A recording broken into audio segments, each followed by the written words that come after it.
भाई यहाँ पे क्या हो रहा है? भाई यहाँ पे क्या हो रहा भाई? ये कहाँ फंस गया भाई मैं? Tumbad, Tanteram, and many other great Indian horror films expertly use India's deep, dark, and twisted pathos to tell an amazing story of greed or patriarchy and other human follies. Kantara, I feel, is irreplaceable because instead of using stories, it does a head-on collision with India's majoritarian religion, not only using it to spread communism, but revealing a horrifying story of caste where the good guy actually dies in the end. Now, I'm not taking away from those great movies that I mentioned, but in this video, we'll focus on Kantara, so just sit back, relax, press the subscribe button, and let's get into it. Why Kantara is so special.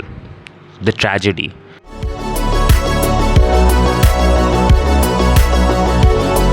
Kantara is about Shiva. We are told that he lost his father as a child because the Punjarli deity possessed him and he facilitated as a medium, through which the deity bartered a deal with the landlords who owned all the land in the village to let the villagers stay on the land and in exchange have his blessings.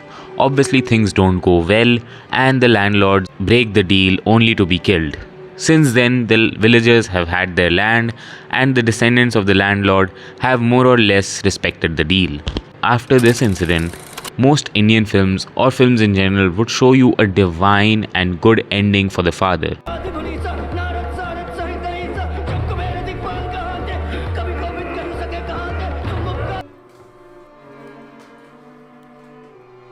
But not this film.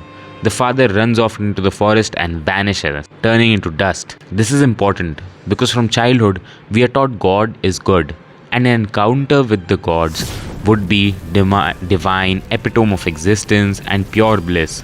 People talk to God regularly. The story, however, shows you the reality of where the father dies in such an abrupt and violent way. It's complete dehumanization while he is possessed. No one is happy, rather afraid. He does not act in some traditionally divine manner which might please us or inspire us, and the very medium who helped him just dies, leaving his family traumatized. His death is also very short. It's what's so jolting and scarring. It's just abrupt, like poof, he's gone.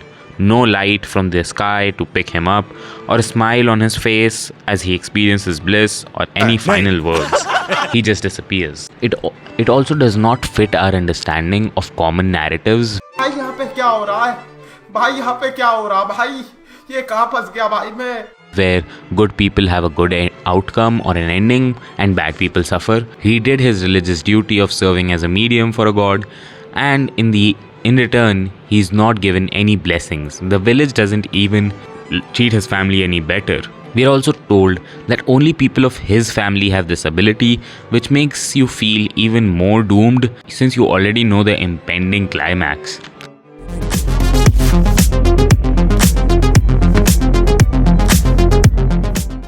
The climax is so scary, guys. If you haven't watched this, trust me, you need to see it. Even if I wanted to, I couldn't spoil it for you.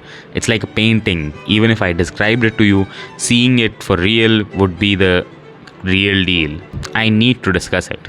Basically, Shiva is rebellious and understands that the landlords are the bad guys, along with the police who serve as a facilitator for the state's will, which wants to convert the land and destroy their settlement. And Shiva fights off the goons but dies in the process, hitting his head on Punjali's divine stone.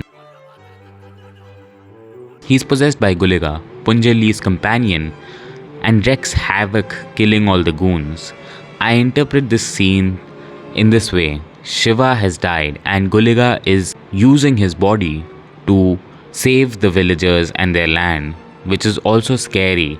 Like the man is dead and is possessed, completely crashing out. Rishabh Shetty's performance makes you shit your pants.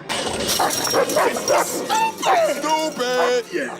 You know, it's lazy storytelling. Yes. Is what it is. His expressions and movements are so alien and intense, it's crazy.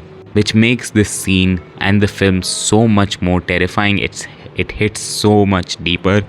This is literally a dead man walking, in a way how he has always been since he was born, if you really think about it. Since this was his destined end. I will also add that the medium performs the celebratory ceremony every year of Bhoot Kola, where they feed on lai and dance with the villagers and devotees. I don't mean to hurt any religious sentiments or commit any blasphemy, but this seems so scary to me, like the complete loss of autonomy over your own body by an all-powerful deity, while everyone around you celebrates this very fact and worships the god through you. The contrast of what is happening with you and how people are perceiving it and celebrating it, it just seems so scary to me. It's not a cheap jump scare or some hidden in the dark ghost or boogeyman. It's out there. It's living and breathing in front of you. In these scenes are so anxiety inducing, and the score by does not help elevate this anxiety but only exemplifies it. The dread is too much to bear.